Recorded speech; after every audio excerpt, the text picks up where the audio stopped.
Well, good morning, everyone.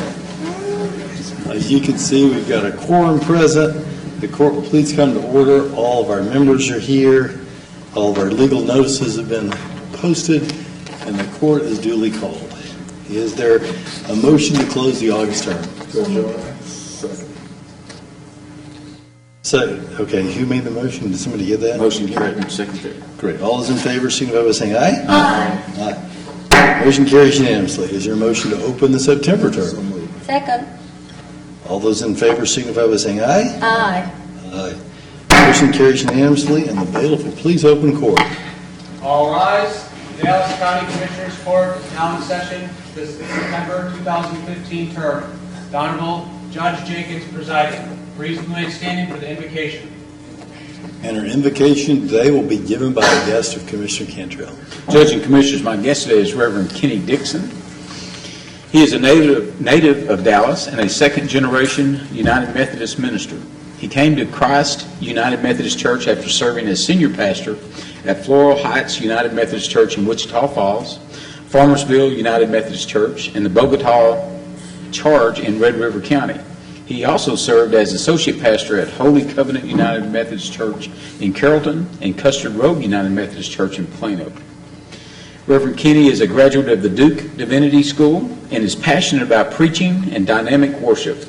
As a former film student at SMU, Reverend Kenny also has a passion for connecting the Word with the world through film and other art forms. He is married to Michelle. They have 2 children, Andrew and Madeline. Kenny's hobbies and interests include films and film commentary, golf, Australian rules football, reading, and comedy albums. Both Kenny and Michelle are interested and involved in autism awareness. Pastor, we appreciate you coming down today. Thank you. Thank you, Court, for having me. I invite us to enter into a time and spirit of prayer. Let us pray. Gracious God, as we gather this day to discuss and decide the present and future of our community, county, we pray that your presence will be felt and your direction discerned. This day we lift up the citizens of our county, state, and nation. Especially this day, we lift up Judge Jenkins and the commissioners and their staffs, as well as those who serve the public of our county. As citizens, we are thankful for their service. We offer this day a special prayer for those who serve to protect the citizens and visitors of Dallas County, whether they be police, deputies, and fire and rescue. Accept this day our thanksgiving for this day and the privilege to live and serve in this community that is Dallas County. We ask this in your name. Amen. Amen. Thank you.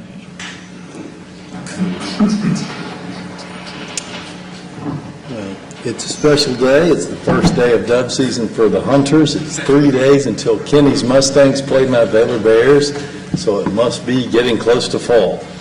And our first resolution today will be presented by Commissioner Price. You really ain't got no life, I stay busy, but you gotta have other interests. Yeah, okay. Pamela K. Sumler, will she and her delegation, Judge Shannon, all the judges, bailiffs, and all come forward, please. Morning, y'all. Whereas the Dallas County Commissioners Court takes special notice when an individual has given long and faithful service to Dallas County.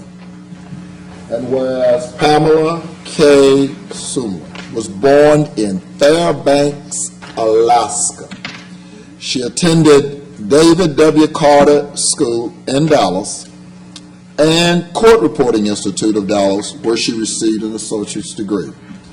And whereas Pamela has 2 daughters, Whitney and Brittany, where she is a certified spin instructor, enjoys playing word games, traveling, and shopping. And whereas Pamela is a faithful member of the Cornerstone Baptist Church, where she serves as the Children and Youth Ursha Ministry Leader, she is a member of the Bible Study Fellowship Organization. She has been a member of the Texas Court Reporters Association and the Dallas Court Reporters Association for 20 years and has served as board member for 5 different times throughout her membership. And whereas Pamela began her Dallas County career on December the 5th, 1989, in Dallas County Juvenile 305th District Court as a court reporter, and she currently serves in this position with increasing responsibilities.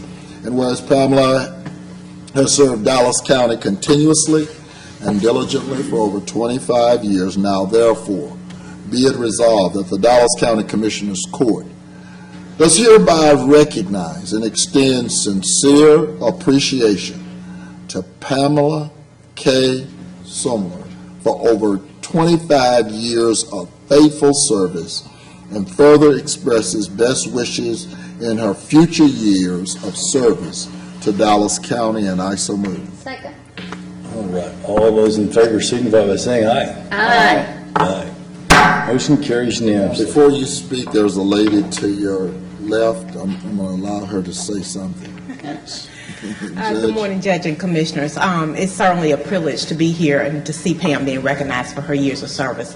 My staff knows me well, and she's actually been with us 27 years. Of course, I missed the 25. And if they don't remind me of things, it doesn't happen. So finally, somebody said, you need to get down there and take care of this.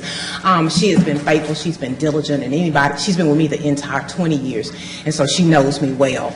It's a rare person, court reporter, that can keep up with me because I talk fast in court, but she's there. And I started thinking about how invaluable she is to our office. As you all know, the court staff is small, and whatever we ask of her to do, she pitches in. She's willing to do it, always has been. And I was thinking about how she served and how you recognize the value of the service when you have a sub, because they come in and they're discombobulated. They can't keep up. You ask them sometime to read back something and they struggle. But then I thought maybe that's by design. She calls the subs in, so she probably has them so they make her look good. So I thought, she's tricked me. But certainly she's been valuable. She's a great employee, attribute to this county, and she's been a great friend to me. So I appreciate her, and thank you all. Pam? You want to enter? Good morning. Good morning. First of all, I'd like to thank my Lord and Savior, Jesus Christ. And I want to thank my work family who came to support me this morning. And also my ex-work family member, Ms. Burns, who was our bailiff for many years. And I also want to thank my 2 judges that I work for, Judge Morrison and also Judge Shirley Shannon. And like she said, we've been together for 20 years, and we are still friends. So we just praise God for that. And I thank you so much. You got some other people in your delegation. Yeah, that back just there. walked in. Yeah, it is. Okay, it's my whole family. Everybody came. Thank you so much. I don't know who's mad at the 305, but we got to go to work.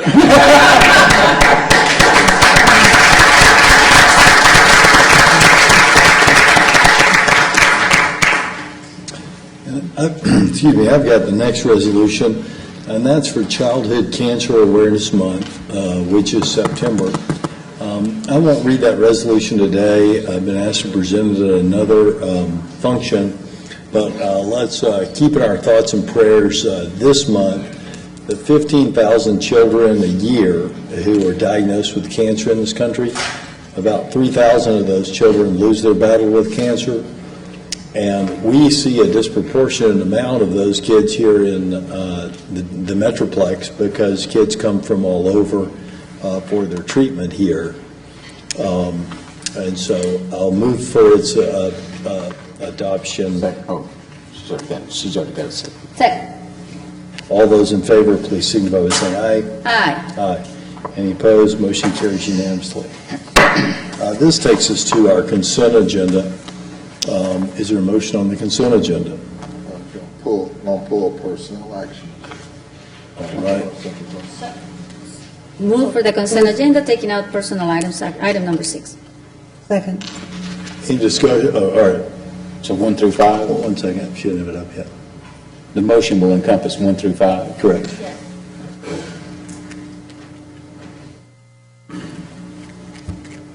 Any discussion? Any discussion? Hearing none, all those in favor signify by saying aye. Aye. Aye. On personnel. Is there a motion on the personnel? Well, I'll move it. We can't discuss it till it's been moved, so I'll move it. All right. I second. Right. Okay. Is it, Mr. Graham, you want to, last week you weren't here, so for the record, so that the record will be clear, and I know, is Ms. Butcher here? Yeah, she's here. You and/or Ms. Butcher, for the record, you want to explain the issue that was before the court in regard. and that, before we do, that employee has requested pursuant to our rules that be, if this is the same one as last week, that be discussed in closed session pursuant to our rules, as is her right. So we can take that up, I suppose, in our closed session agenda, and if there's any action, we'll vote after that time. I'm good with that. Is there anything other than that one? Okay, so I'll withdraw my motion until we... And I withdraw the second, and we'll discuss it in executive session. All right, so that's going to take us to the public hearing on number 2 on the Dallas County Hospital District. Mr. Brown, do you want to? No, motion to open the public hearing. I so move. Mr. Price and Commissioner Control.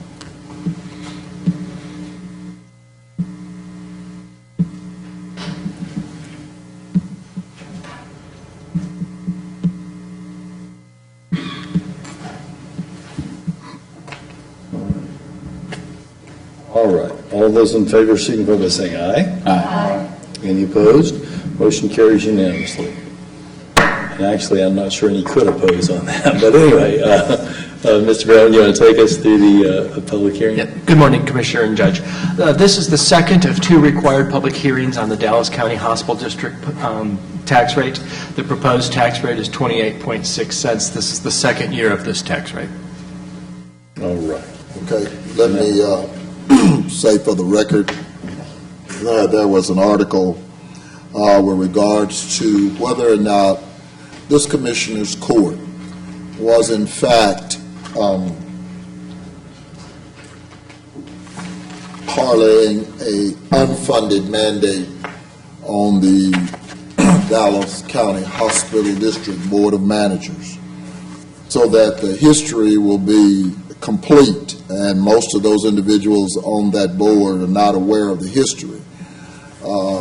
That particular piece with regards to the Dallas County Jail has definitely been funded by this Commissioner's Court with a commitment by prior Commissioner's Courts going back as far as 1996. This court has appropriated 1.9 cents, even to the point that we've done in previous years a tax swap between this Commissioner's Court, Dallas County, and the hospital district. That 1.9 cents equates to about $35 million. The Parkland contribution to the Dallas County Jail is somewhere around $32 million. The Parkland contribution to the Dallas County Juvenile Department is about $1.8 million, $2 million.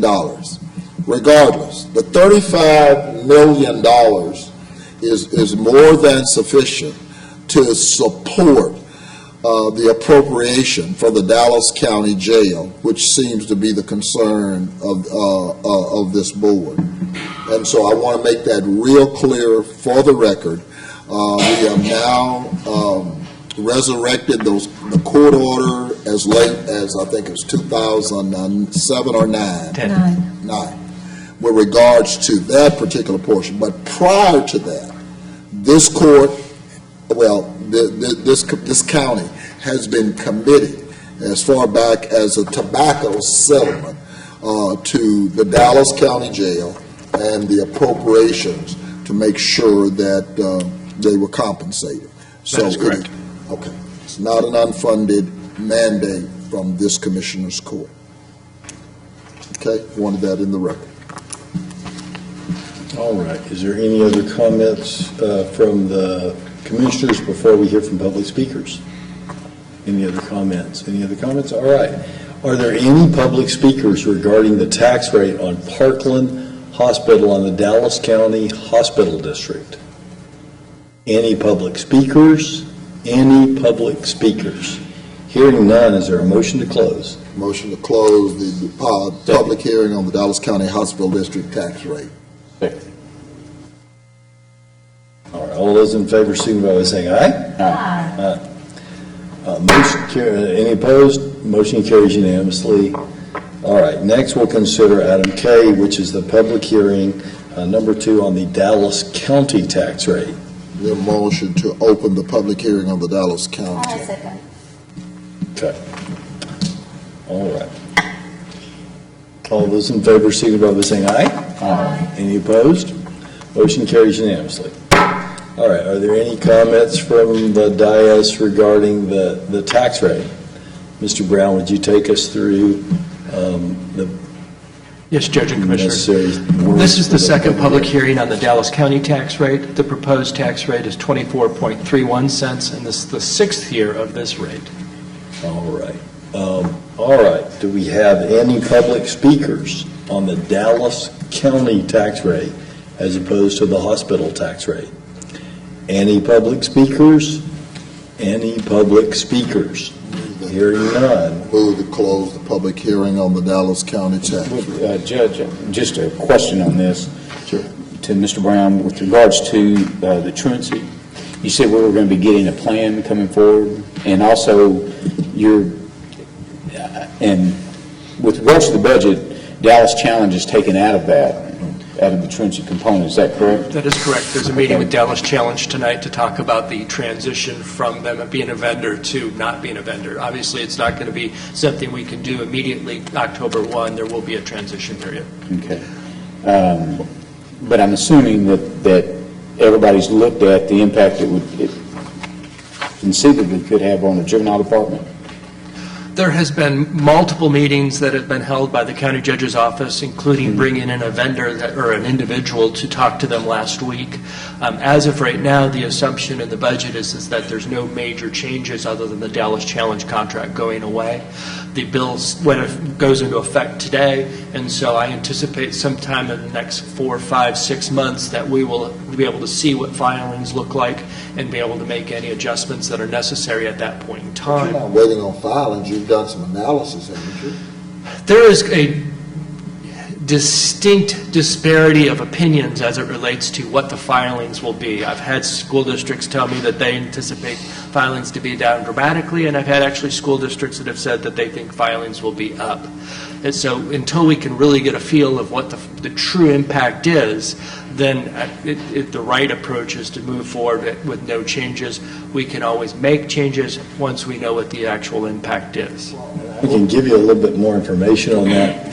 Is this germane to the tax rate? If not, we can put it on the agenda for later. No, it's budgeted. Yeah. To the extent that this conversation is related To the budget. That's what we're trying to decide. question that's been directed So we can talk about it. to the training on budget. Fine, we'll talk about it, but- It is within. Okay, so if I could, we had Ted Wood in from the Office of Court Administration for the state of Texas on Wednesday. We had about a 7.5-hour meeting with Ted, and essentially what we left with is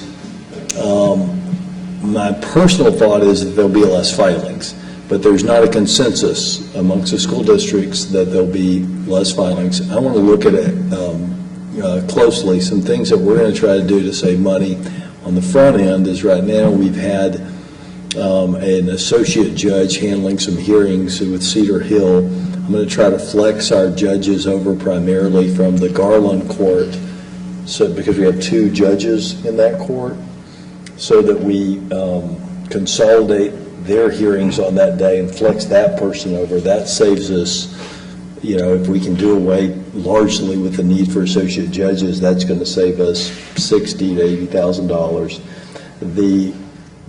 But then it's cost, but doesn't truancy cost us $2 million? It costs $2 million, yeah. And the contract with TEC was, what, 600,000? 50,000. And it's no reflection, let me just say this for the record, there's no reflection on the work that TEC did.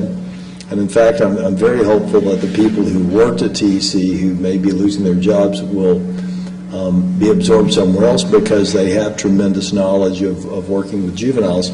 It's a matter of, as the law changed, there's not a mechanism, even if Dallas County wanted to use TEC from the unified system, there's not a mechanism to do that. The new mechanism is to send the young people through the juvenile court system. If they get to the point where in the new system they would have gone to TEC, they go to juvenile. So it's one of those things, Ted and I, in discussing it, have kind of likened it to the Affordable Care Act in that you've got some people saying it's going to lead to, when it began, some people saying it's going to lead to death panels, and some people saying it's going to lead to insurance for all, and the truth is in the middle, but nobody could figure out what the truth was for a little while. So what Ryan and I have said is we want to look at it closely and try to, budget as if it's the same, but adjust on the fly. Could I ask a question, Judge? Yeah. The way that the Dallas Challenge was set up at TEC, the juvenile judges appointed a master over there. They're the ones that actually did put them under a court order there at TEC, so it was the juvenile department doing that. So I'm not sure I understand that, but be it as it may, all I'm asking for, Judge, is can you show me what's going to take place? In other words, Yes. you've worked with the school districts. Are they going to start filing strictly on the parents? Are they going to be filing civil cases on the kids? Just tell us what we're looking at. That's all I'm asking for. Just show us what you're anticipating. Show us the process that's in place. Sure. And then what you expect it to do. What I can do is get you all the, if you don't already have, I'll get you the flow charts. We have flow charts of what we perceive will be happening, and we'll get you all that information and keep you apprised of that. But the flow charts take a few hours to go through, and there are, I believe, on one flow chart there are 57 steps, and on another flow chart there are 24 steps, and these are things that the school districts are involved in. I'm not prepared without the flow charts to take you through that today. And again, it took Ted and I 7.5 hours to take the constables and the school districts and the JPs and the truancy judges through that process. Was the juvenile department involved in that? And Terry Smith was there, And you, Dr. Smith, you feel comfortable with what's going on as far as your shop with regards to TEC going away? And We are, Commissioner, and the judge is right. When you look at the steps, the process in place that's outlined with Ted Wood, the schools have so many steps that they have to go through that our belief is, in sitting in these meetings and lots of discussion, that it will not increase the filings to the juvenile department. However, we'll just have to wait and see. 14 districts refer to us, so we'll wait and see what that outcome is. Because the burden is so heavily in favor of the schools and what they have to do before they can even make a referral to us, we don't think it's going to impact us significantly. We keep saying, using the word impact, but basically we mean the filings, this thing is getting ready to go away. I mean, we got $2 million in this budget, okay? We traditionally not going to get more than, what, $250,000, $300,000. With the pregnancy piece, with the expunging piece, the dismissal piece, this stuff is getting ready to go away. Well, can we have, Judge, since you're the one in charge of this, some kind of briefing about it? It doesn't have to be That's the plan. specific. Sure. That's the You know, plan. just, we would like to know exactly what's going on in a 7.5-hour meeting. Certainly. let's brief it next week. It may, I can get you some information next week. It would, as the school year. Whatever you feel that is something that you're ready to Get an go. overview of what the Get you an changes that overview. the state are requesting. Here's what we could get you by next week. We can get you an overview of what Ted and our office and Terry and Dr. Smith and everyone have worked on thus far.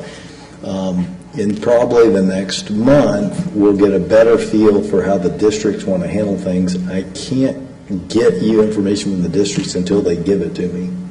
So I'll have a lot better feel next month. Well, the main thing is operation of the county. In other words, how's it going to operate within the court system? That's what I think we're interested in. Yeah. The schools are going to do what they're going to do, but then when they come in, then the DA's office has to review those before they're ever filed with the truancy courts. So show us that process and what's anticipated. Let me do this. Let me get everyone the process, which is, as Dr. Smith can attest, is very complicated and as Judge Roden knows as well, very complicated.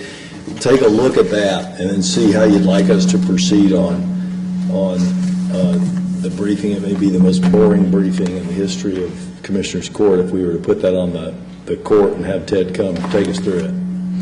But we can do that if it's the court desires. Ted's had 7.5 hours. He ought to be a little speedier by now. So Yeah. just bring him and let us query him. But if in fact this guy, He's the head of from the court, the Office of from Court Courtville. Administration at the Supreme OCA? Court. Yeah, OCA. And the Supreme Court's asked him to draft the plan. So he did. To how Dallas County operates, or every county? How every county operates. But because Dallas County is a unified truancy court system, he's working closely with us because it's slightly different. The system y'all created is slightly different than the system that is, just. See, that's not going to apply to all the other counties. So he's making one program that will go across 254 counties. That's the So the plan that he's... goal, yes. Okay. But understanding that Dallas County has a unique system that was set up in 2003 and that he's trying to work to effectuate the legislative intent while, and others are helping as well. The DPS director, others have been very helpful in helping us to try to wade through all this. But if the district attorney's office is going to have to prove all of this, I mean, you got to see the process because first of all, that's another hurdle that wasn't there, number one. And then number two, I mean, how does that come into the appropriation? I mean, the plan, Ryan, you told us a month ago or so we were going to see the plan. Maybe longer than that. How long? Is this ready? Okay. Okay. That's speaking. Now, nothing else. That's all I have. Motion to close the Dallas County. Second. All right, we've had the three public speakers, motion to close in a second. Any further discussion? All those in favor signify by saying aye. Aye. Motion carries. All right, let's see, that takes us to, I said we pull court order 22 for separate vote. 122. Okay, that takes us to, do you want to make a motion on the others? Court orders? Let me see, make sure. Or were you just saying, let's pull one? Yeah, just pull one. Okay, so is there a motion then on court orders 1 through 30, pulling 22? So moved. Second. We have a motion on 1 through 30, pulling 22. Is there any discussion on those? Yes, again, kudos to the fire marshal on item number 14, and Mr. Bazan, thank you so much. I think we beat that horse last time, so I appreciate it. I love the plan, I love the chart, everything. Respect work, okay. Thank you. Second that, to both of you, you're both doing a fantastic job and doing a great job also of answering any questions that come up along the way. Any further discussion? All those in favor signify by saying aye. Aye. Any opposed? Motion carries unanimously. All right, is there a motion on court order 22? That may die for lack of a second. Let me see what court order 22 is.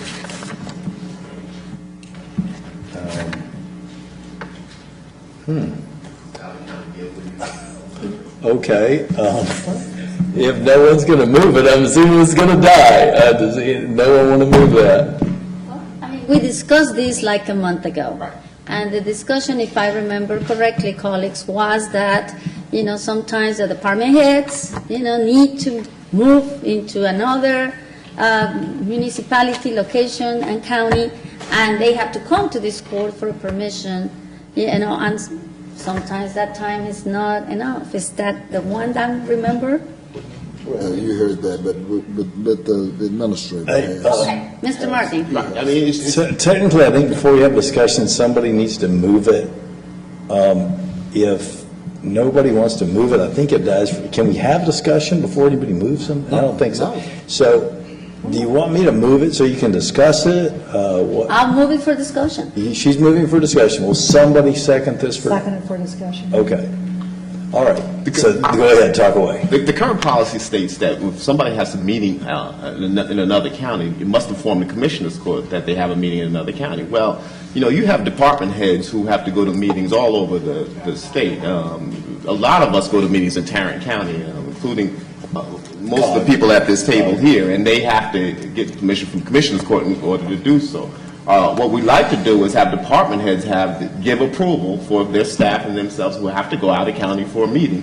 And then, they can funnel that up through me. And so each time they don't have to come to commissioners court when they got to go to Tarrant County to a meeting at COG or something of that nature. So that's what this policy just clarifies. Now, if they have to go out of county for travel, that's going to require overnight stay, that still has to be briefed.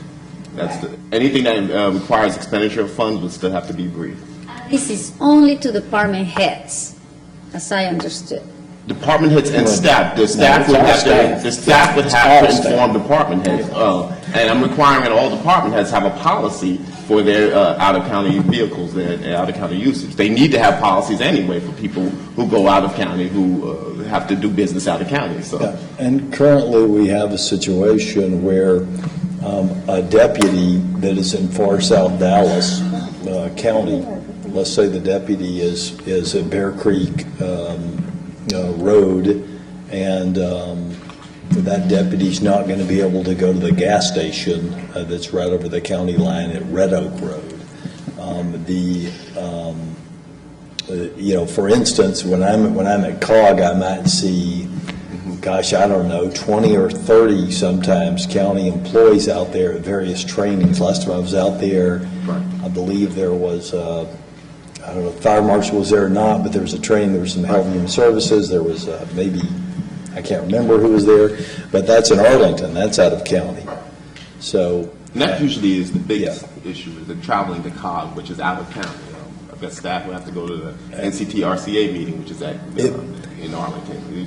I'm supportive of staff on this, but if the court is, concerned that perhaps the county would authorize someone to go to Beaumont without their knowledge, perhaps it could be revised to cover the four-county area of Dallas, Tarrant, Denton, and Collin.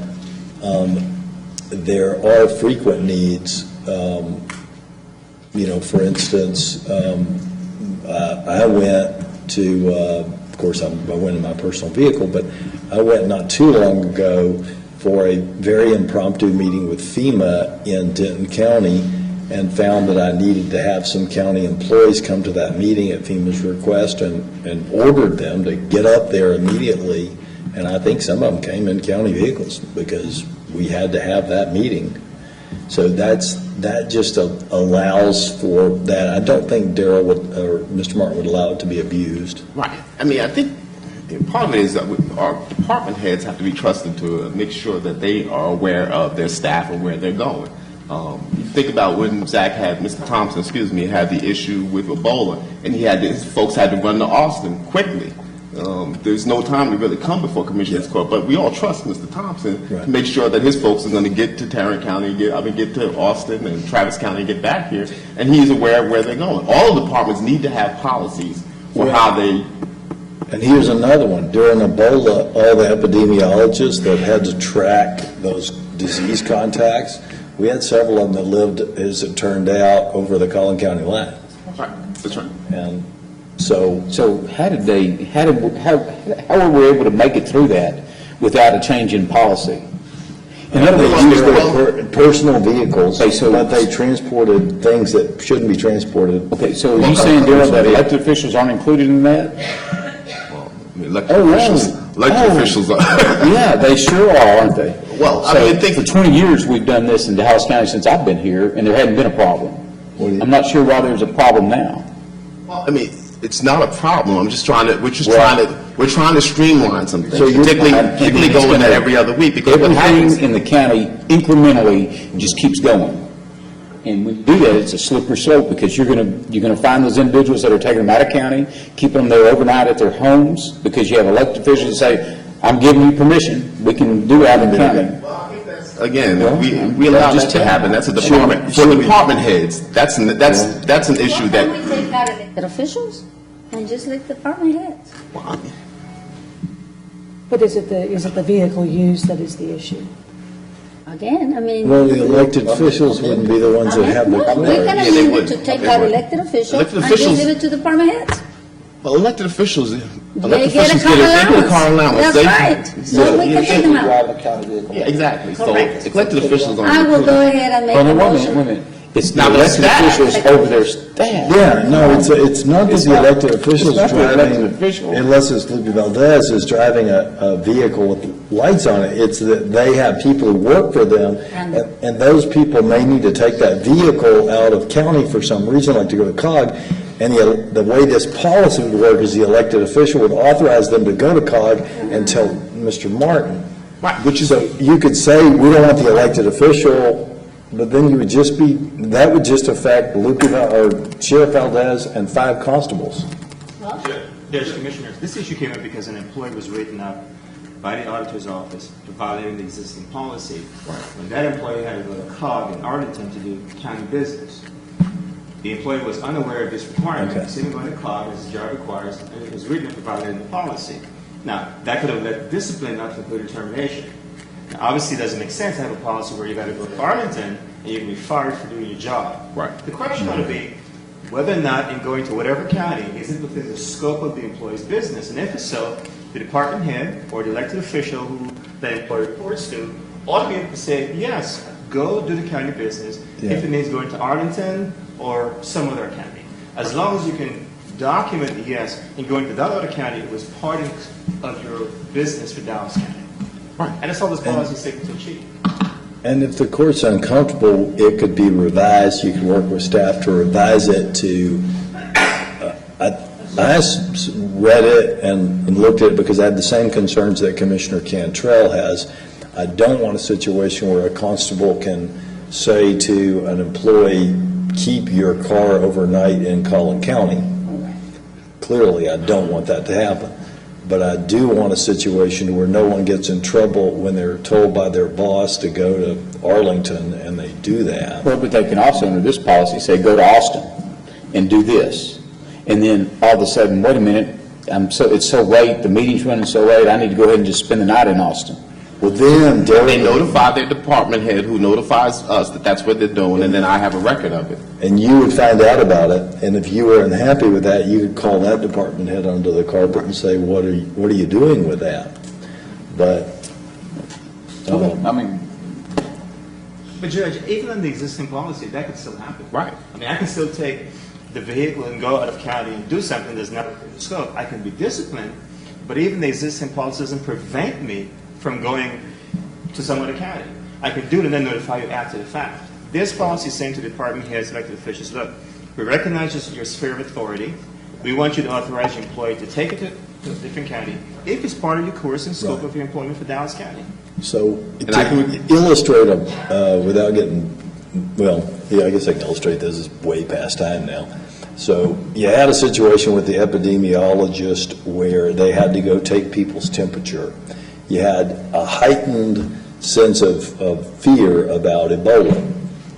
So you had a situation where at some point it became advisable to have marked cars drive them places in Dallas County because of concern that they had for their personal safety and also because of the items that were being transported in their car.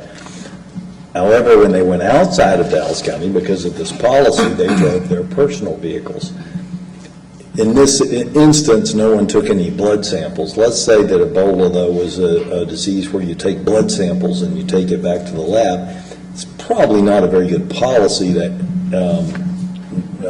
Like, this is getting a little far afield. Could we just take a little bit of time? Since this particular provision doesn't appear to cover all of the issues that are of concern here, could we, take a week and And, Oh, Let me add See to what that. else should be Let me discussed. also ask department heads and elected officials to get me their policies, to get me their out-of-county usage policy for you guys to review before I bring this back, okay? So at least every department head and elected official will have a policy in place that you guys can see before we bring this back. Can we do that? And elected officials' policies as well. Exactly. At this point, I have heavy-duty concerns about elected officials who have car allowances to be part of this policy. So I'll ask that we hold it and then Yes. give me an opportunity to review that and I'll bring it back. Thank you. Okay. Withdraw for purposes of the record. Somebody needs to withdraw. I will withdraw the motion. And let me get a clarification so I make sure that I get, because I'm an elected official and I've got people that drive county vehicles for me, and I'm sure others do as well.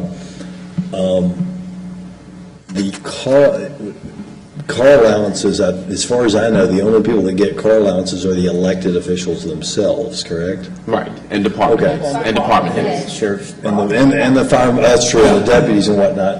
So when we want the policy as to the car allowances, do we want the policy as to the deputies who get a car allowance? What exactly are we asking for there? No, this is just for those employees who either drive county vehicles or may drive their personal vehicles out of county. But it's mostly for those who drive county vehicles out of county. If you have a car allowance, you shouldn't be driving a county vehicle at all. Okay, but I just want to make sure I understand this, because I want our elected officials and law enforcement to get the information that's being requested.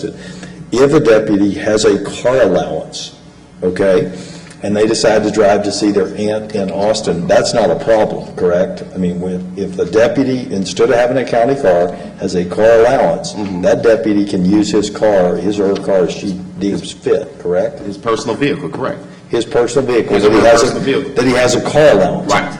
Okay, now, if that deputy has a county squad car, he can't leave the county under our current policy, Under our correct? current policy. Okay. Without approval. Without approval. And that's the information that we want, correct? Right. Okay. Right. And just remember, this does already include an exception for our overnight travel and travel involving overnight lodging with associated travel costs. That still has to be briefed, as you see in the policy. So, but let me bring back policies that you guys can review and look at from department heads and elected officials, and then we'll revisit this. Okay. All right, so that's been pulled down, and that takes us to time sensitive. I just had one quick, there was also in here in the purchase of room air conditioners. Yes.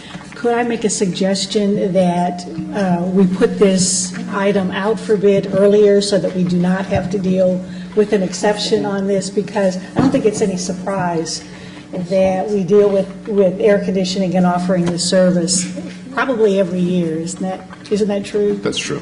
So could we, We'll work with the department. Well, it's about, 3 years since we purchased AC units, so it doesn't happen every year, so I wanted to make sure that's clear. If we hadn't purchased any in the last 3 years, we only purchase when we get the donations from the foundation, so I just want to be clear on that. could we be prepared to handle that situation, though? We'll work with purchasing and the department to get together to see if we can do some sort of pre-bid before the season begins, so we can get the best pricing. I think that's what you're asking, so that we'll have a vendor ready once the season starts. That's what she's asking. Let me get with purchasing in the department and review that, Doctor. We should be following our own purchasing procedures on these kinds of things. There are no time-sensitive corridors. All right, and this takes us to our briefing session. Mr. Martin, will you lead us through our briefing session, please? We have a presentation, Judge. Good morning, Judge Commissioner. Our first item is a presentation by the Department of Health and Human Services. Yeah, we're going to be short. We're going to get right to the point. 2 items. One, we'll go to the next slide, Brian. Good morning, Judge Commissioner. Basically, we know that it's flu season. Dallas County Health and Human Services is kicking off our flu campaign today, September 1. This is probably one of the earliest times that we've been able to get the flu vaccine in. Everybody always has suggestions on how we do the flu vaccine. Let me be very clear. 20 years ago, Dallas County was the vaccine depot. We pretty much got the majority of the flu vaccine. To date, currently, pharmacies, grocery stores are able to provide the flu vaccine. So therefore, Dallas County Health and Human Services, we ordered 10,000 doses of the flu vaccine. So there is ample locations for Dallas County residents to get the flu vaccine. Two things that drive Dallas County residents to getting the flu vaccine: one, reported deaths; two, when there is a vaccine shortage. Until that time, we struggle to get our citizens vaccinated. So that's why we started the campaign early, is to let residents know that now's the time to get vaccinated. There's plenty of the flu vaccine available at Dallas County pharmacies, grocery stores, and Dallas County Health and Human Services. So I always ask people to kind of save their suggestions for what we need to do outreach, because a senior citizen can access CVS in their neighborhood, so they don't have to always drive down to Dallas County Health and Human Services. Let's go to the next slide. I'm going to turn it up. Well, let's go down, and I'm going to come back to the top side. Yeah. Before you, understanding that, and that is a great point, for the senior citizens and anyone who finds themselves in a place where they cannot afford, it's only, what is it, $20 at CVS? Yeah. At CVS, yeah, for those who Well, $20 for Dallas County Health and Human Services. I don't know the cost for the pharmacies and the stores, but oftentimes they'll take Medicare for the senior citizens. So it's 20 for us right now. $20 for us. And it is also 20 for CVS, so you can get it there, you can get it from us, same price for now. However, how about Medicaid, Medicare? Medicare will cover our senior citizens. That's why it's to their advantage to utilize neighborhood pharmacies. But of course, a lot of seniors like to come down to our stimulus location because they're familiar with that. But again, they don't have to drive to one of our sites. I think that's what I get suggestions every year on how to do outreach, and I find it amazing that if you drive anywhere in your neighborhood, you will see a sign out saying flu vaccine.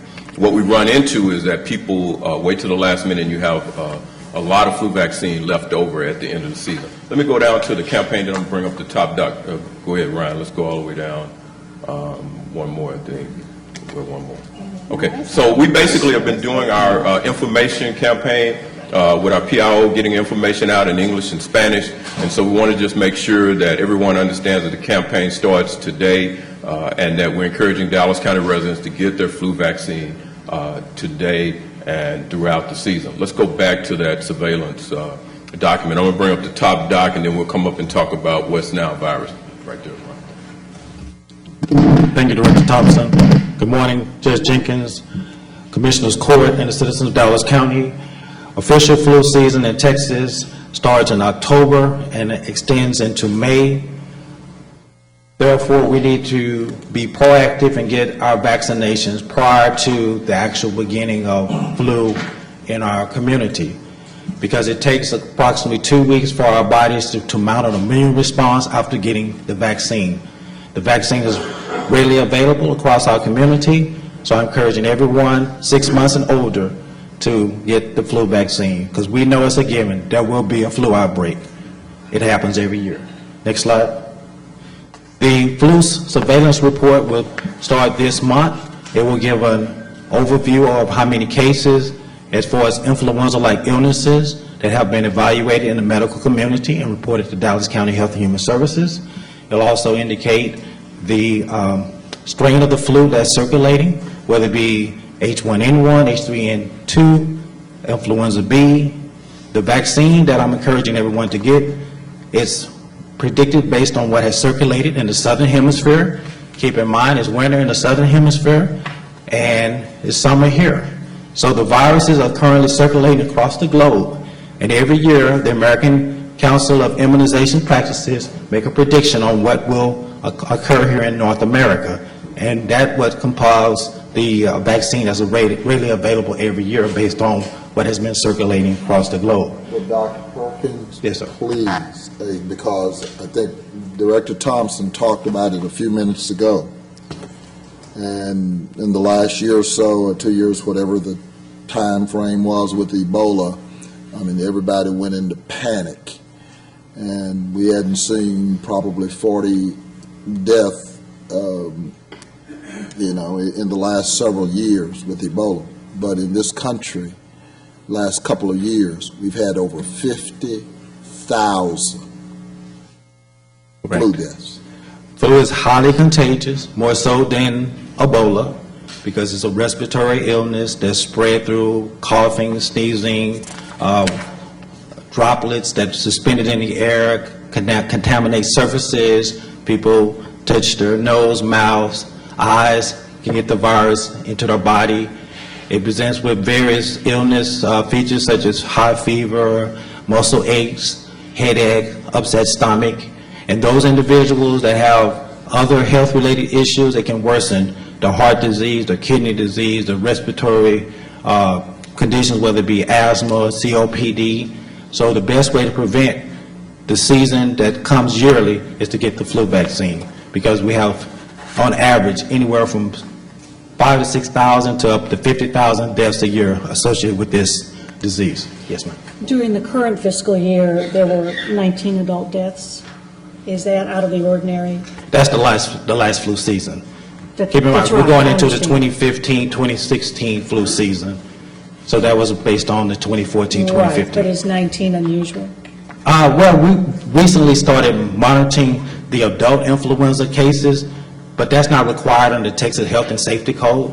When we have a juvenile death, that's one that's required under the law that we keep track on. Yes, ma'am. But we've been averaging, the question is, yeah, 19 last year, I think if you look back the year before, we had around 14, 15. Right. So we've been averaging since we've been tracking. And it's only been the last 2 or 3 years that we've actually started monitoring the adults' deaths. Okay, next slide. So this continuation of the flu influenza report will give us an indication as far as the epi curve. So like I said, for this year, that report will start out being distributed this month. Next slide. So with that being said, we'll go ahead and switch over to West Nile.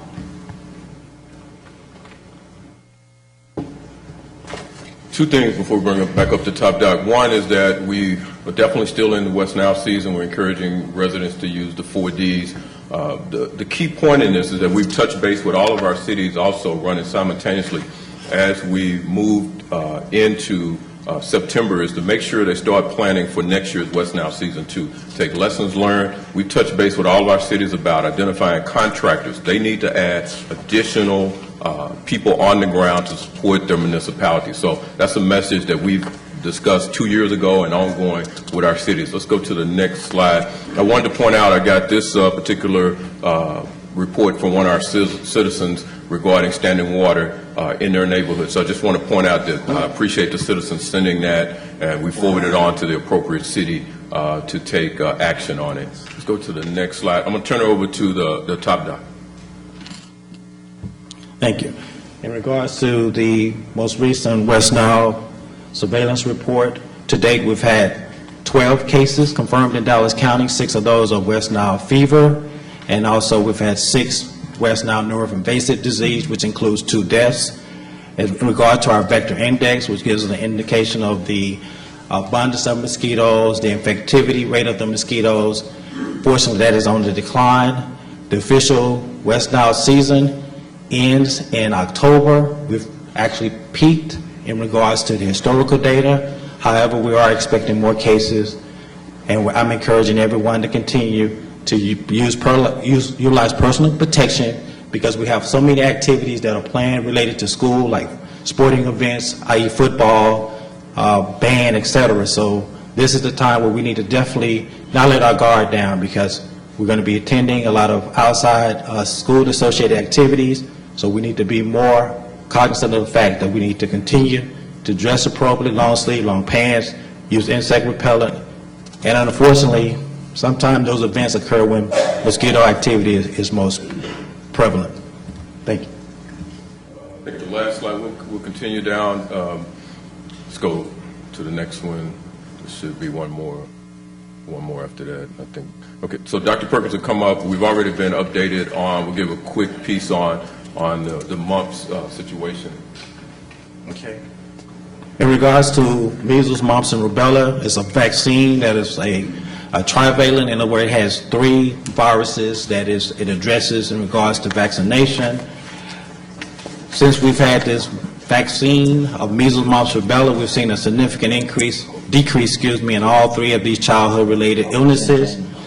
To date, as far as mumps, which is a component of the vaccine that I mentioned, we have 1 confirmed case. in Dallas County, and that's a result of international travel to an area where mumps is very much endemic or prevalent in that particular region, and unfortunately, that person contracted the virus and is currently ill. However, in regards to associated cases, we have none at this time, so we'll continue to conduct our public health follow-up. And I suspect that we will not have very many associated cases because we have a high vaccination rate when it comes to measles, mumps, and rubella. So the herd immunity is that cocoon that protects us all. Unfortunately, when international travel occurs, things from other parts of the world, unfortunately, comes back home. Thanks. We're fortunate that we have a robust, I see a lot of different reports, I find it amazing, but anyway, we have a very robust vaccination program.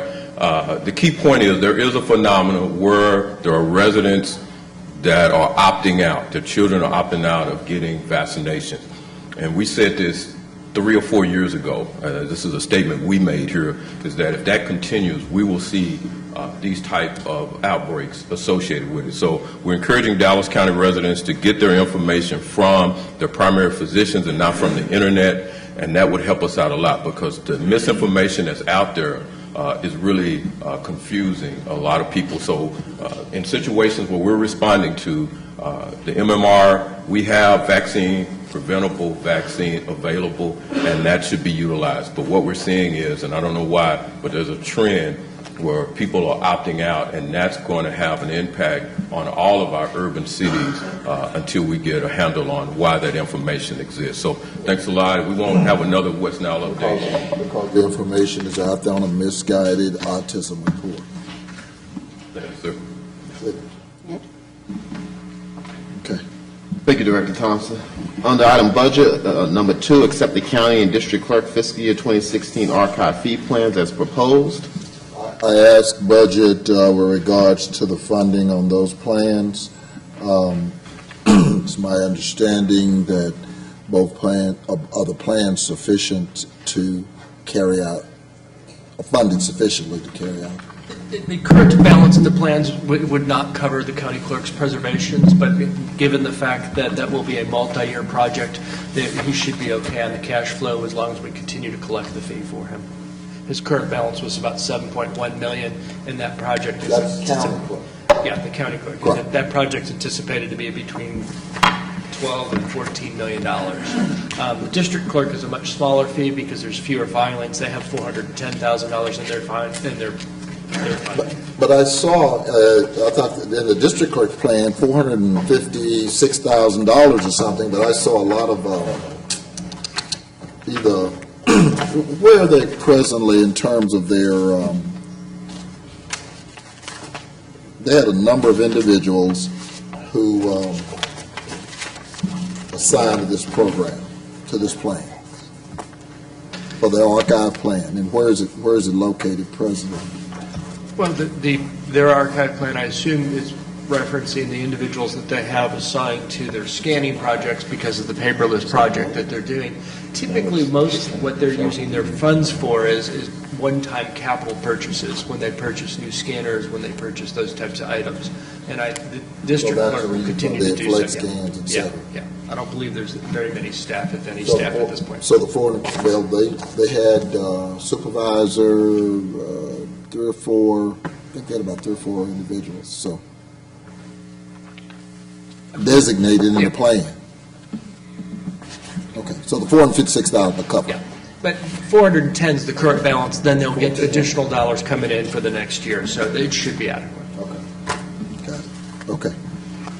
Item 3, authorize the lease extension with Frank Pacifica and Sons for fiscal year 2016 on behalf of the North Texas Solar Debt Task Force. That's to be paid out of grant funds.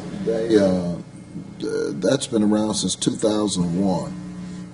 I went back and saw Judge Jackson's name on it. Well, I'm just telling you. Well, because it was for a long, it's still the number one, call and robbery in the city of Dallas, and most of the county, auto theft. Well, I guess what I'm saying is we haven't bid it or anything. I guess they get a chance to use whoever they want to. They got 2 bays. I don't know what the utilization is. Is nobody else capable of doing that? Yeah, that's all I'm asking. It's been around since 2001. I don't care. I just want, I report. Mr. Gardner. Okay, will you look before you bring it back? We'll check with Mr. Gardner. That is still the number one crime. Okay. Item 4 recommends approval of proposed double fill for the facilities inspection supervisor position, grade F, for a 3-week period. Item 5 recommends approval of sale of 9.2 acres of surplus land at I-30 in Westmoreland. Okay, hold on. Can somebody tell me, is that market? I was supposed to be getting, I called our person, it was apparently not part of the consortium with Parkland. The CBRE. Yeah, so I asked him, we got until next week, but that's 9.2 acres. We got two bids, 1.7 and 1.9 million, and then all it says is, it said market. Right. Market rate. I mean, what does that mean? See what the value of the land, you wouldn't know what the market value of the If land is. we're the ones got to approve it, you got 9.2 acres, and that's a hot area now. It really is. Yeah, Westmoreland and I-30, I-30. that's 9 acres for $1.9 million. So, I mean, and it may be. I mean, Now, there have been, if I remember correctly, some kind of environmental issues around the area. Yeah, But there's a I tank agree, farm I there. agree with Commissioner Price. We need yeah. to see the details of the value, because I Yeah. do believe that that amount of acreage Yeah. should be moved. We'll check with our folks at CBRE, but Dr. Garcia is right, because there was a huge tank farm there. Well, you guys probably know it better than anybody. all that's been recommended, It's all been remediated? Yeah. Tank farm? But it didn't touch our property. No, Tank farm? no, it didn't I touch. don't remember it the didn't whole touch. remediation, so that's what I'm thinking, that I would like Because to we've see the had some numbers. meetings, and Yeah. there's still some concern in that area. But let me get some value of the land and talk to our folks at CBRE and get that information for the court before we bring it back next week. For environmental. Yeah. 6, authorize the Sheriff's Office acceptance of the STEP Traffic Safety Grant for fiscal year 2016 in the amount of $123,000, with the Dallas County match of $85,000, and that's through September 30th of 2016. I had asked Chief Bonner, Chief Brown, and the just Sheriff's Department on this area. I noticed the citations, and I noticed how many of them, right. One of the things that I was concerned about, we talked about that 50%, and where those, who's driving from the Sheriff's Department? That 50% as the increase. You wrote over 10,000 citations, and I looked and saw where those citations were written. That was number one. Then I saw that the objective and the performance measures is that we're going to increase that 10,000 citations by 4,500. That's pretty significant. Unless I'm missing something, I went through this pretty thoroughly. I mean, the seatbelt stuff and the DWI stuff. But it's the citation stuff that I'm driving. Are we filing that many? We're filing 10,500 citations. I'd love to know. It talked about 20% increment. Let's see. Yeah, it said you were going to increase it by 4,500. I'm looking at your measures. This is in the plan. Commissioner, I believe what you're looking at there is an increase over what we currently do. The grant funding will allow us to write that many additional if we're able to spend all of the funds. Okay. So approximately, how many citations are you had a 90, let's see, percentage of speed compliance, baseline is 20.83 and 1214. It said here, number of speed citations, I had 10,628. Is that what you wrote last year? I'm not sure of our numbers for last year, sir.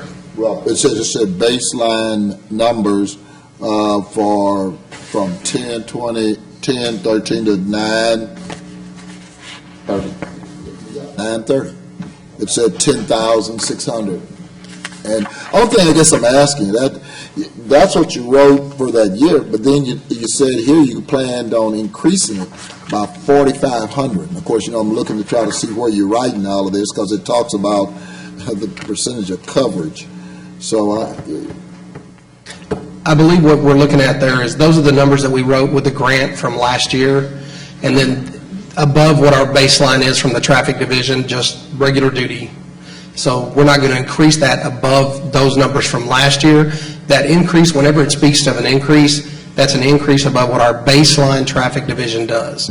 So each year, we're looking at this number for the traffic division, and the grant allows us to increase that baseline enforcement by X amount. It's not an increase over what last year's grant did. In other words, it's our baseline, and here's last year's grant, now we're going here. It's not that at all. Well, there's a couple of things, and in my town hall meetings, I get this. Ryan, let me ask you, are we still where we are with the cost of what citations cost us to write? Nothing has substantially changed over the years from where the cost was before. COG and the City of Dallas do continue to provide us financial support on the traffic program to bring it closer to a break even. So we're close to break even.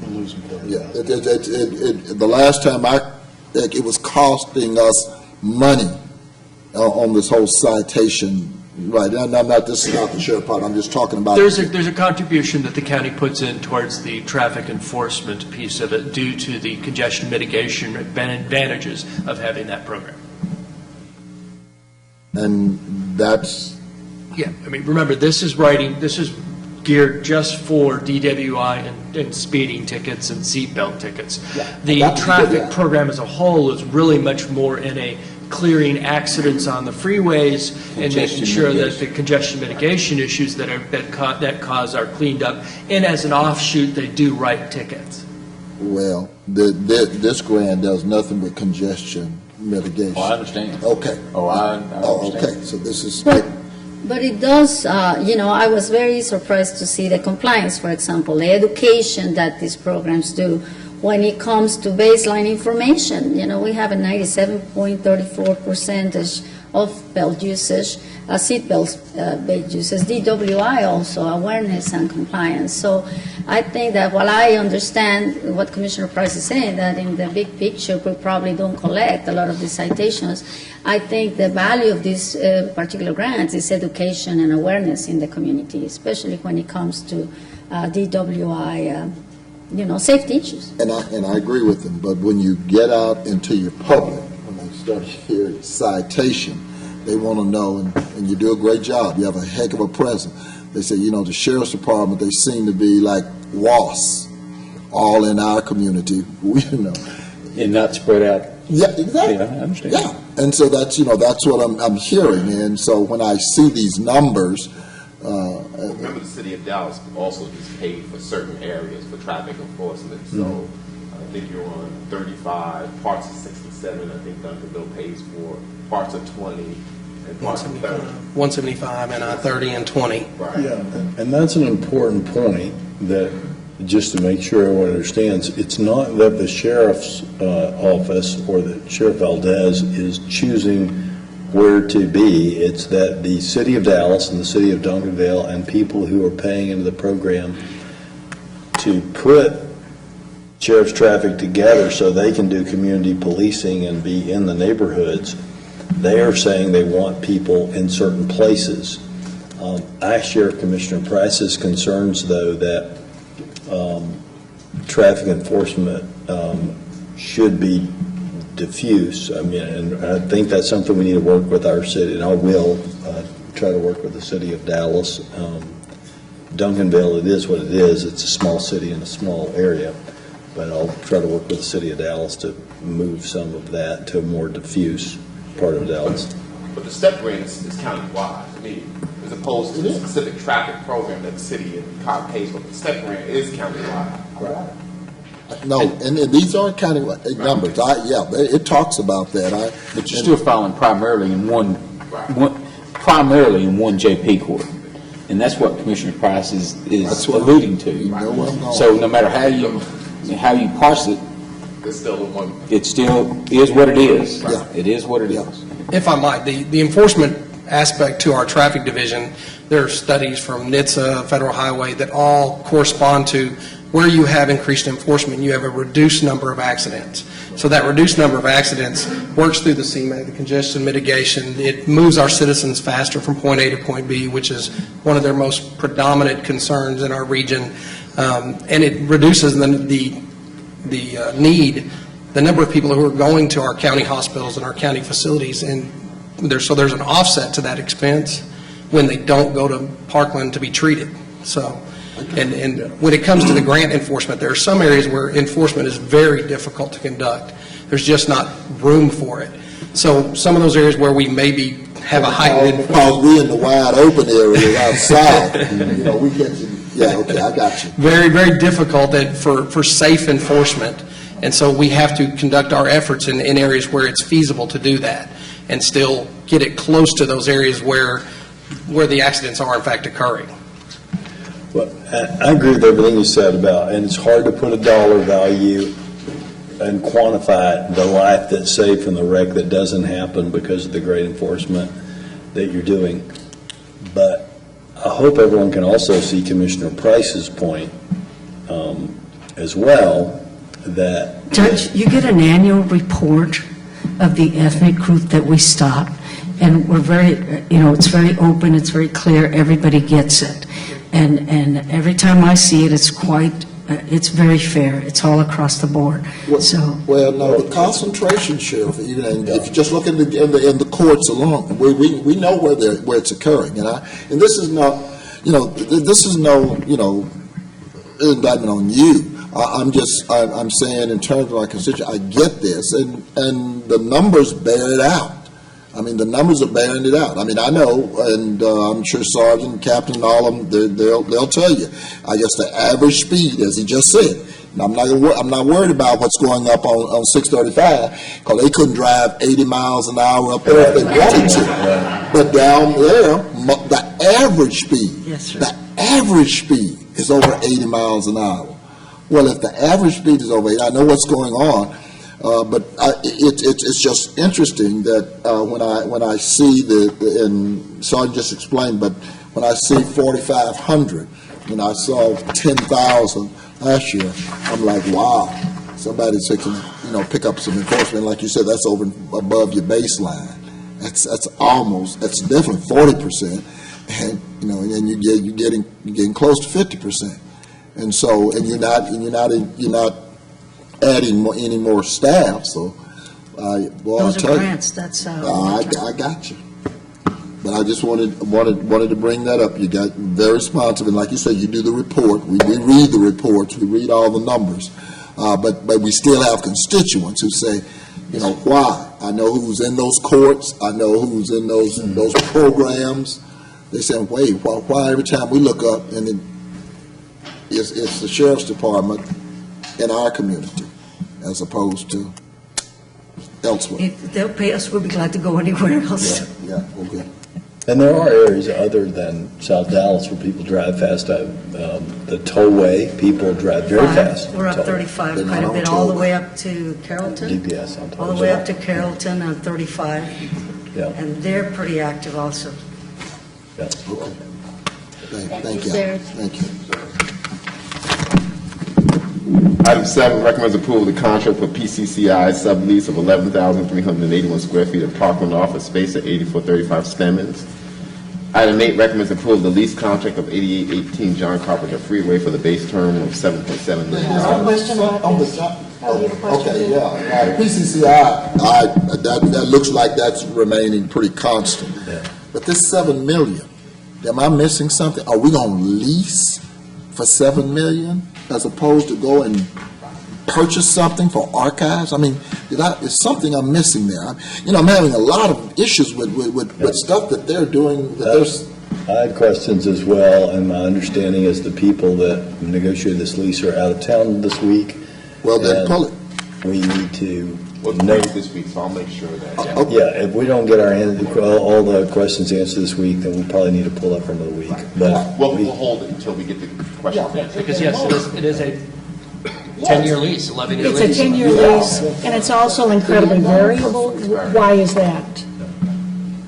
So ask that question. Yeah, for archive. It's a lot of money. Yeah. Out some of our space that Yeah. We've got some deals. And then again, if we can request a little bit more information when this, from the Parkland Board, I understand, that this review by the board and they've been voted on this, but I wonder if we're not getting the same information the board members are, because I see something very small, just this is what we approve, and like Commissioner Press says, I would like to see the details, the map, where the areas are, if there's contamination, why are they going to a lease of this amount of money per square foot? What is the average square footage for a lease around the area, et cetera, things that we usually look into it that are not in these briefings. Contract, it's the PCCI one just above it, said Andy. I didn't have it. Well, okay. You guys have the PCCI? Yeah, the PCCI. We'll put all three back on and Okay, one like. right, PCCI is basically, yeah, Same thing. it's been pretty, yeah, it's consistent. This other one just popped. We got 5, 7, and 8, also the Yeah, I-30 and West. all the Coast. new So, items, yeah. That's right. Five. Yeah, 5, 5 7, is and 8. Yeah. Westmoreland. Westmoreland. property, I-30 and West. Yeah, right, sure. Go ahead. Okay. Item 9 recommends adoption of the Law Library criminal trespass policy. I need to read something into the record.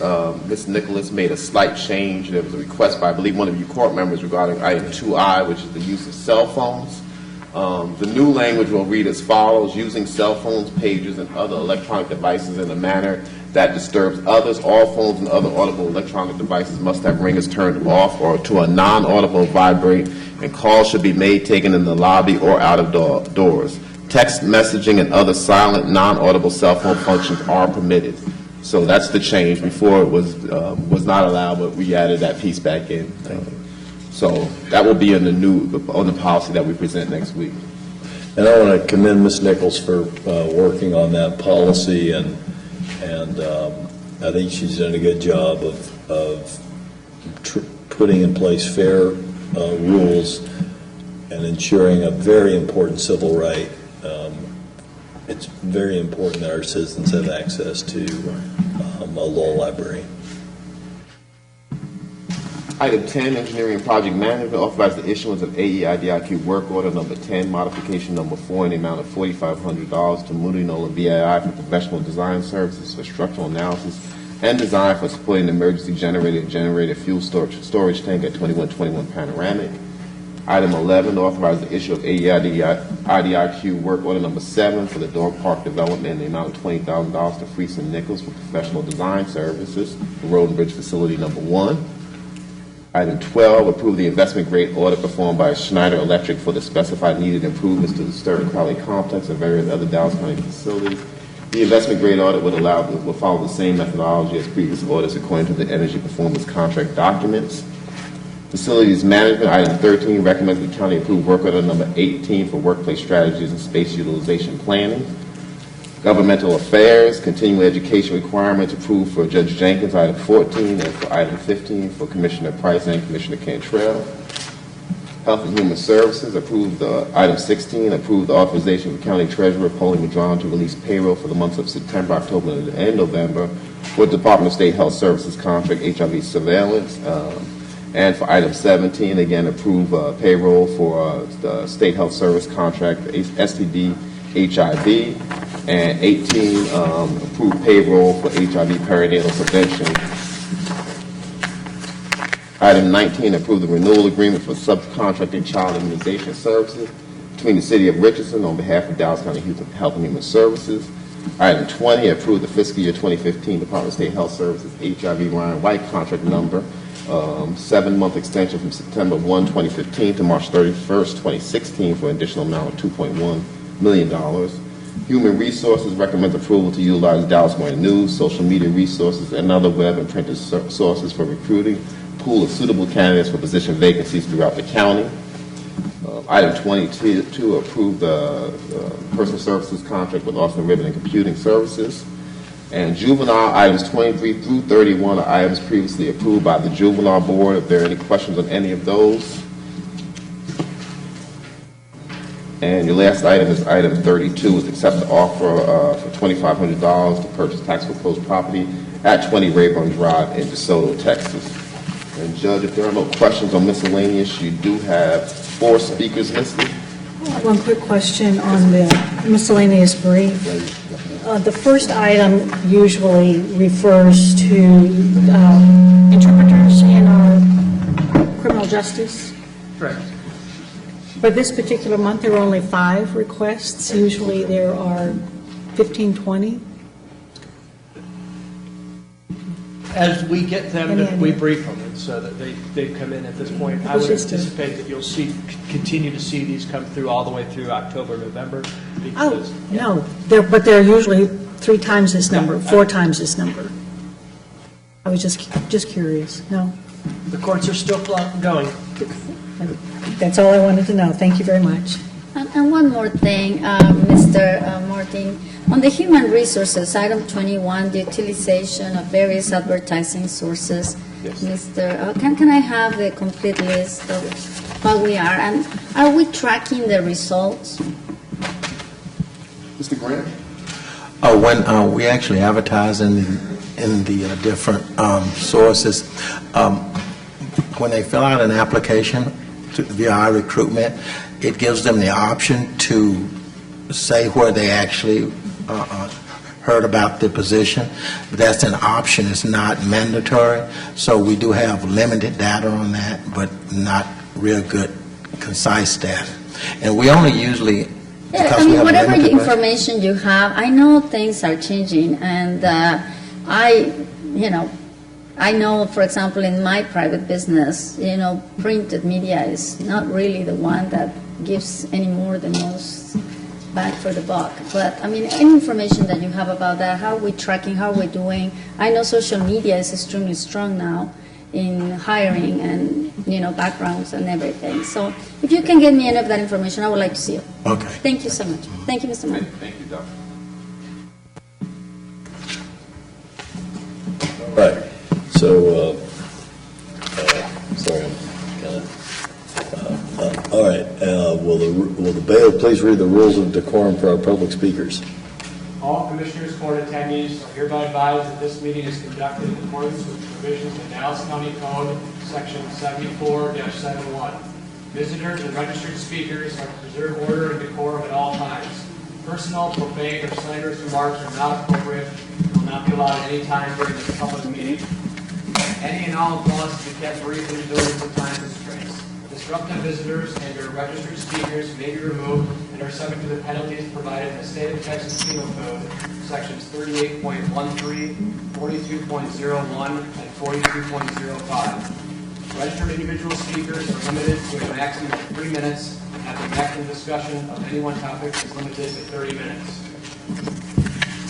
And our first speaker is Mr. Loris Phillips.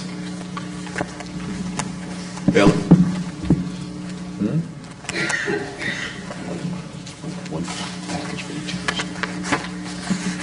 Good morning, Ms. Phillips. Please state your name and address. Good morning. My name is Dolores Phillips. Address is going to be 2385 Sweetwater Drive, apartment 223, Grand Prairie, Texas, 75050. Did send you 2 emails. I have 4 of those documents of the 8. The rest of it will be printed next week when I speak before City Council. They will also be filed with the City Secretary's office. What I would like to humbly say is that America needs to seriously, swiftly think about getting think tanks that really sincerely, genuinely care about America. This corruption and ongoing cover-up goes way up, real high now. And what I learned after I filed my first complaint of racism and discrimination against United Postal Service is that anytime you allege wrongdoing against any corporation, nonprofit organization that has the word United in it, you actually allege wrongdoing against the United States of America. And that's who I am being battled by, and that's fine. What I wanted to say is, by experience, I know exactly who, what, how, where, when systemic racism is and systematic sexism is. Perfect example is OCR, TWCCRD, EEOC. It's our game to enslave humanity as a whole, but more so minorities and women. I won't be afraid to speak, not afraid to live, not afraid to transition.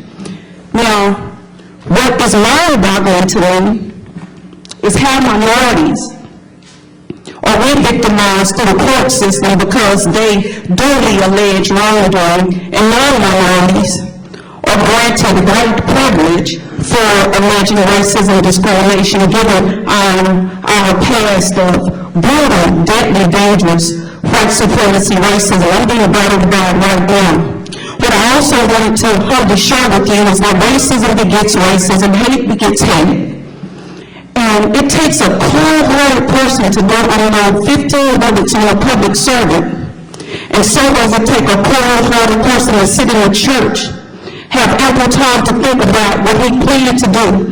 But instead, he sit in the church, pray with him, have Bible study with him, and think about which one he's going to shoot first. But what you want to be trying to let you to understand is that you're directly related to these hate crimes that's rising, the upsurge in hate crimes against children, against women, and what needs to be done, you need to get these undisciplined, imbalanced, intelligent males an outlet and make brothels legal to have them a place to go, because you're killing our children with what you unleashed here. I'm not going to be afraid to speak, and I'm going to humbly continue to endure in the utmost humility Jim Crow South consequences. I wasn't born, created to endure injustices. None like you will permit or allow the non-minorities to endure. And as far as Paxton, Perry, and Price, and those beautiful young ladies invited, given the fact of what Dallas as a city and Texas as a whole, as a state, has done, I don't even see how they are invited, because this is inclusive of innocent blood shed 3 times for a war. Thank you, Honorable Jenkins. Thank you. And we need to be mindful of, it's not up there right now, but we've got the little lights up there. When you see the red light, please finish your sentence. And our next speaker is Mr. James William Dunn. Mr. James William Dunn. All right. I'll say it one more time for the record. Mr. James Williams Dunn. Our next speaker is Miss Cynthia Smith. Miss Cynthia Smith. Miss Cynthia Smith. And our last speaker is Miss Yvette Gabelza.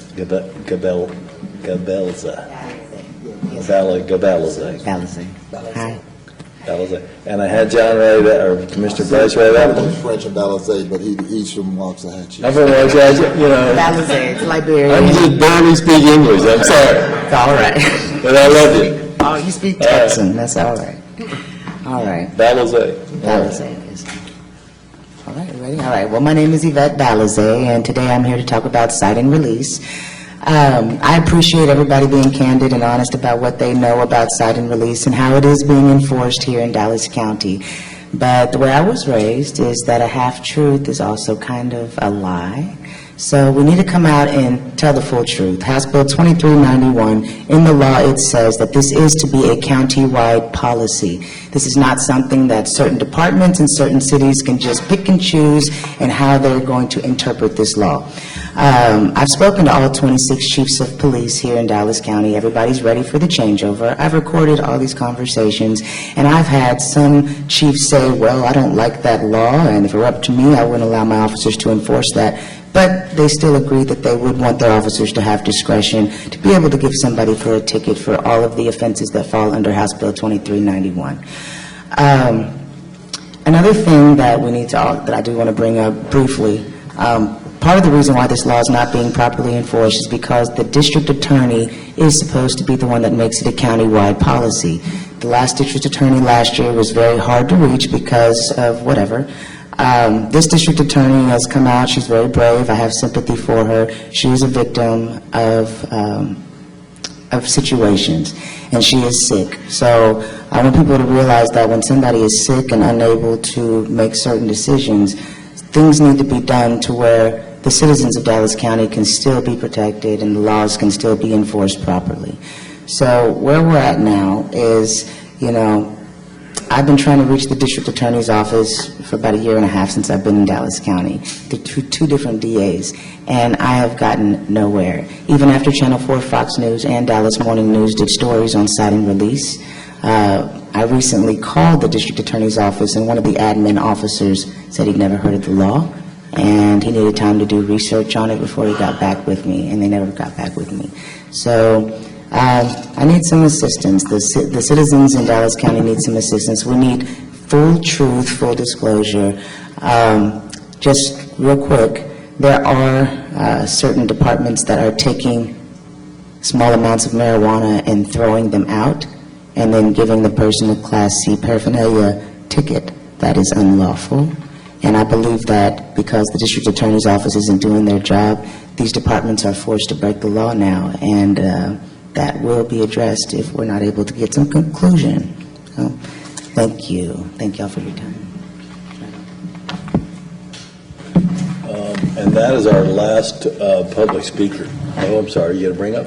Judge Nolley, just reminder that you pulled one item. We have to be specific about the item we're going to speak about. I'm just going to read it into the record for you to. So we are removing personnel item from Department 1010, position number 0000004086. We didn't vote on any personnel items. But so you can't talk about anything in general, so this we're is going to specific talk, thing. yeah, okay, that's fine. Is there any other than that position number, is there any other discussion that anyone wants to have on any other personnel items? Because we need to take an action on the personnel.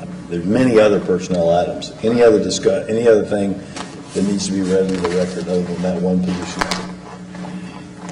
Okay, that's fine.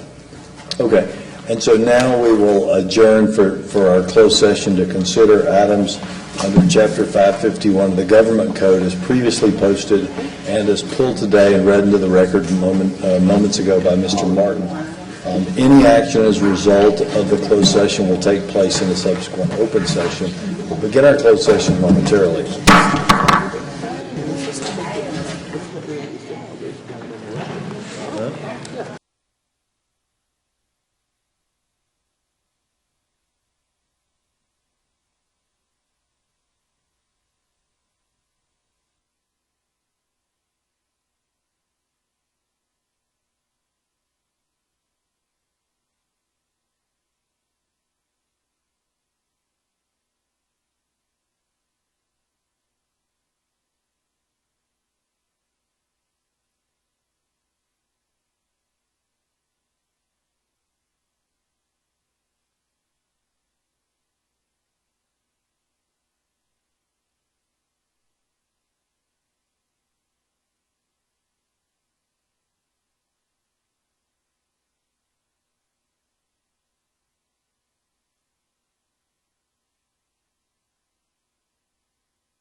All right.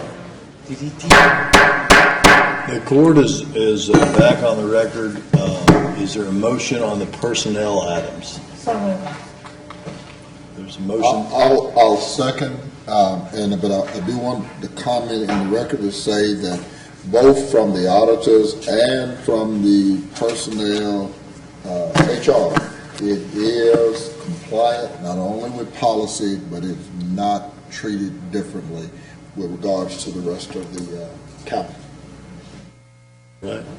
And I believe that is an accurate reflection of what they told us. Any further discussion? Just that it sets a precedent, and, but I would support it. All those in favor signify by saying aye. Aye. Any opposed? Any abstentions? The ayes have it unanimously. There's no further action necessary as per the court's agenda. The court stands adjourned.